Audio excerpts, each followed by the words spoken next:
Pelajaran ketujuh ya dan yang terakhir gue akan sharing di hari ini adalah choose the right people. Jadi pilihlah orang-orang yang tepat di hidup lo.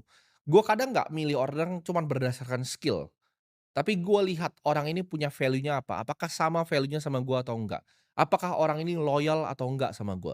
Loyalitas untuk gue itu adalah segalanya dan untuk beliau juga sama, ya. Yang kerja di Berkshire Hathaway itu kerjanya puluhan tahun, tapi semuanya jadi sangat-sangat makmur. Orang-orang yang percaya sama dia, dari beliau itu masih bikin Buffett Partnership, itu sekarang tuh jadi orang yang luar biasa kaya, ya.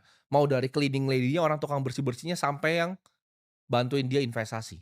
Karena lu kalau kelilingin diri lu dengan orang-orang pecundang, orang-orang yang suka nusuk orang dari belakang, pasti kan lu akan jadi orang yang suka nusuk orang dari belakang. Ketika lu bergaul dengan orang-orang punya value-nya kindness, kebaikan, humility, ya, kalian bergabung gitu dengan orang-orang yang hebat, itu akan ketularan juga di kalian.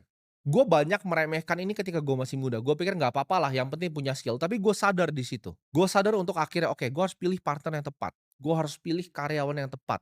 Nggak apa-apa, karyawan gue sedikit nggak apa-apa, yang penting semuanya itu tepat gitu, punya integritas yang bagus, punya loyalitas yang bagus, punya work ethic yang bagus, etika kerja yang bagus. Dan yang paling penting adalah lu harus bisa pilih orang yang lebih baik dari lu. Karena itu akan jadi decision paling penting di hidup lu.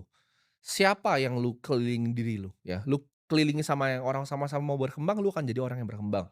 Lu kelilingi orang lu dengan sama-sama yang nggak mau berkembang, lu akan jadi orang yang nggak mau berkembang juga. Jadi itu adalah 7 pelajaran hidup yang gue pelajarin dari Warren Buffett. Dan gue harap ini gue bisa estafetin, gue kasih ke kalian gitu. Jadi kalian nggak belajar cuman investasi, ya, tapi kalian belajar juga gimana caranya menata hidup, punya values yang baik. Dan percayalah lu akan jadi manusia yang lebih baik.